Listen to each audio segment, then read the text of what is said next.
ആകാശവാണി. നമസ്കാരം. പ്രത്യേക വാർത്താ ബുള്ളറ്റിൻ വായിക്കുന്നത് സന്ദീപ് ശശിധരൻ. 3 ദിവസത്തെ സന്ദർശനത്തിനായി ഇന്ത്യയിലെത്തിയ ഒമാൻ സുൽത്താൻ ഹൈത്തം ബിൻ താരിഖ് നാളെ പ്രധാനമന്ത്രി നരേന്ദ്രമോദിയുമായി ഉഭയകക്ഷി ചർച്ച നടത്തും. നാളെ രാവിലെ രാഷ്ട്രപതി ഭവനിൽ ഒമാൻ സുൽത്താനും സംഘത്തിനും ആചാരപരമായ സ്വീകരണം നൽകും. നാളെ വൈകിട്ട് രാഷ്ട്രപതി ദ്രൗപദി മുർമുവുമായും അദ്ദേഹം കൂടിക്കാഴ്ച നടത്തും. ഉപരാഷ്ട്രപതി ജൻദീപ് ധൻഖറും ഒമാൻ സുൽത്താനെ സന്ദർശിക്കും. കഴിഞ്ഞ 2 വർഷത്തിനിടെ ഗൾഫ് രാജ്യങ്ങളിൽ നിന്ന് 33,000-ത്തിലധികം പരാതികൾ രജിസ്റ്റർ ചെയ്തതായി വിദേശകാര്യ മന്ത്രാലയം.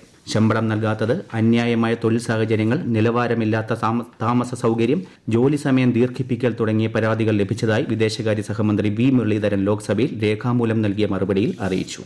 ബലഗാവിയിൽ ഒരു സ്ത്രീക്ക് നേരെയുണ്ടായ അതിക്രമത്തിൽ പ്രതിഷേധിച്ച് കർണാടകയിൽ നിന്നുള്ള BJP എംപിമാർ പാർലമെന്റ് സമുച്ചയത്തിൽ പ്രകടനം നടത്തി. അതിക്രമത്തിനിരയായ സ്ത്രീക്ക് നീതി ലഭിക്കണമെന്നാവശ്യപ്പെട്ട് എംപിമാർ സംസ്ഥാന സർക്കാരിനെതിരെയുള്ള പ്ലക്കാർഡുകൾ ഉയർത്തിയാണ് പ്രതിഷേധിച്ചത്. സംഭവം ലജ്ജാകരമെന്ന് കേന്ദ്രമന്ത്രി പ്രഹ്ലാദ് ജോഷി പ്രതികരിച്ചു. കർണാടകയിലെ കോൺഗ്രസ് സർക്കാർ വിഷയത്തിൽ ഒരു നടപടിയും സ്വീകരിച്ചില്ലെന്നും അദ്ദേഹം ആരോപിച്ചു.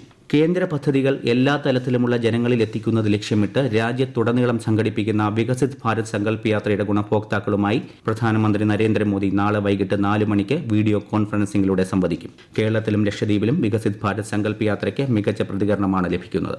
കേന്ദ്ര ധനമന്ത്രി നിർമ്മല സീതാരാമൻ നാളെ തിരുവനന്തപുരം, കൊല്ലം ജില്ലകളിൽ വിവിധ പരിപാടികളിൽ പങ്കെടുക്കും. കൊല്ലം ഫാത്തിമമാതാ നാഷണൽ കോളേജിലെ ബിരുദദാന ചടങ്ങിൽ കേന്ദ്രമന്ത്രി മുഖ്യ അതിഥിയാകും. വികസിത് ഭാരത് സങ്കല്പ് യാത്രയുടെ ഭാഗമായി നാളെ വൈകുന്നേരം തിരുവനന്തപുരത്ത് നടക്കുന്ന പ്രത്യേക പരിപാടിയിലും ശ്രീമതി നിർമ്മല സീതാരാമൻ പങ്കെടുക്കും.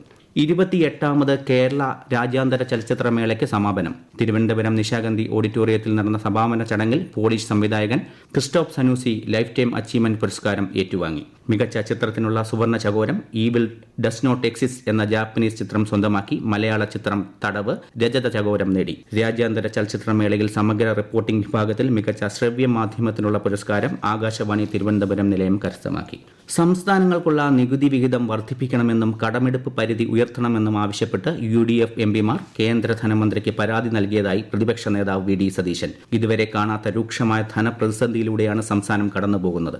കേരളത്തിലെ സാമ്പത്തിക പ്രതിസന്ധിക്കുള്ള ഒരുപാട് കാരണങ്ങളിൽ ഒന്നു മാത്രമാണ് കേന്ദ്ര നിലപാടെന്നും പ്രതിപക്ഷ നേതാവ് പറഞ്ഞു. 57,000 കോടി രൂപ കേന്ദ്രത്തിൽ നിന്നും കേരളത്തിന് കിട്ടാനുണ്ടെന്ന് പറയുന്നത് കളവാണെന്ന് BJP സംസ്ഥാന അധ്യക്ഷൻ K സുരേന്ദ്രൻ. മുഖ്യമന്ത്രിയും ധനമന്ത്രിയും പച്ചക്കള്ളം പറഞ്ഞ് കേന്ദ്ര വികാരമുണ്ടാക്കാൻ ശ്രമിക്കുകയാണെന്നും അദ്ദേഹം തൃശൂരിൽ മാധ്യമങ്ങളോട് പറഞ്ഞു. മുതിർന്ന കോൺഗ്രസ് നേതാവും മുൻ മന്ത്രിയുമായ KP വിശ്വനാഥന്റെ നിര്യാണത്തിൽ മുഖ്യമന്ത്രി പിണറായി വിജയൻ ഉൾപ്പെടെയുള്ള പ്രമുഖർ അനുശോചനം രേഖപ്പെടുത്തി. 2 വട്ടം മന്ത്രിയും 6 വട്ടം നിയമസഭാ അംഗവുമായിരുന്നു KP വിശ്വനാഥൻ. തൃശൂരിലെ സ്വകാര്യ ആശുപത്രിയിൽ ഇന്ന് രാവിലെയാണ് അന്തരിച്ചത്. 83 വയസ്സായിരുന്നു. തമിഴ്നാട് വിദ്യാഭ്യാസ മന്ത്രിയുടെ നേതൃത്വത്തിലുള്ള സംഘം കോഴിക്കോട് ജില്ലയിൽ സന്ദർശനം നടത്തി. മെഡിക്കൽ കോളേജ് ക്യാമ്പസ് HS സ്കൂളിലെത്തിയ മന്ത്രി അൻപിൽ മകേഷ് പൊയ്യമൊഴി സ്കൂൾ കൈവരിച്ച പശ്ചാത്തല വികസനവും വിദ്യാർത്ഥികൾക്കായി സജ്ജീകരിച്ച വിർച്വൽ റിയാലിറ്റി ക്ലാസ് മുറികളുടെ പ്രവർത്തനങ്ങളും ചോദിച്ചറിഞ്ഞു. കേരളത്തിലെ സർക്കാർ സ്കൂളുകളിലെ അടിസ്ഥാന സൗകര്യവും പാഠ്യേതര രംഗത്തുള്ള മുന്നേറ്റവും നേരിട്ടറിയാൻ തമിഴ്നാട് മുഖ്യമന്ത്രി MK സ്റ്റാലിൻ നിർദ്ദേശിച്ചതിനെ തുടർന്നാണ് സന്ദർശനം.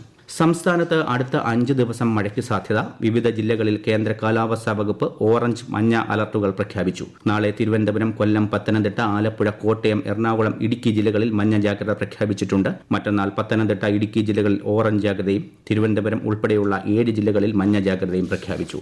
വയനാട്ടിൽ വർദ്ധിച്ചുവരുന്ന മനുഷ്യ വന്യജീവി സംഘട്ടനത്തിന്റെ പശ്ചാത്തലത്തിൽ പ്രദേശവാസികളുടെ സുരക്ഷയ്ക്ക് വിഷയത്തിൽ അടിയന്തരമായി ഇടപെടണമെന്ന് ആവശ്യപ്പെട്ട് രാഹുൽ ഗാന്ധി MP കേന്ദ്ര വനം പരിസ്ഥിതി മന്ത്രി ഭൂപേന്ദർ യാദവിന് കത്തയച്ചു. പശ്ചിമഘട്ടത്തിന്റെ പാരിസ്ഥിതിക പവിത്രത സംരക്ഷിക്കുന്നതിനൊപ്പം ജനങ്ങളുടെ സുരക്ഷയും ഉറപ്പുവരുത്തണമെന്ന് അദ്ദേഹം കത്തിൽ ആവശ്യപ്പെട്ടു. കേരളത്തിന് അനുവദിച്ച ശബരിമല സ്പെഷ്യൽ വന്ദേ ഭാരത് ട്രെയിനിന്റെ ആദ്യ സർവീസ് കോട്ടയത്തെത്തി. നാളെ രാവിലെ 4:40 കോട്ടയത്ത് നിന്ന് പുറപ്പെടുന്ന ട്രെയിൻ വൈകിട്ട് 5:15 ചെന്നൈയിലെത്തും. ഈ മാസം 17, 22, 24 തീയതികളിലും പ്രത്യേക വന്ദേ ഭാരത് ട്രെയിൻ സർവീസ് നടത്തും.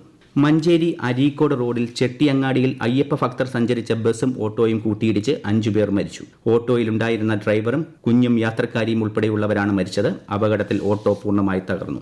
രാജ്യത്തെ വിമാനത്താവളങ്ങളിലെ തിരക്ക് നിയന്ത്രിക്കാൻ കേന്ദ്ര സർക്കാർ നിരവധി ഇടപെടലുകളാണ് നടത്തുന്നതെന്ന് കേന്ദ്ര സിവിൽ ഏവിയേഷൻ മന്ത്രി ജ്യോതിരാദിത്യ സിന്ധ്യ.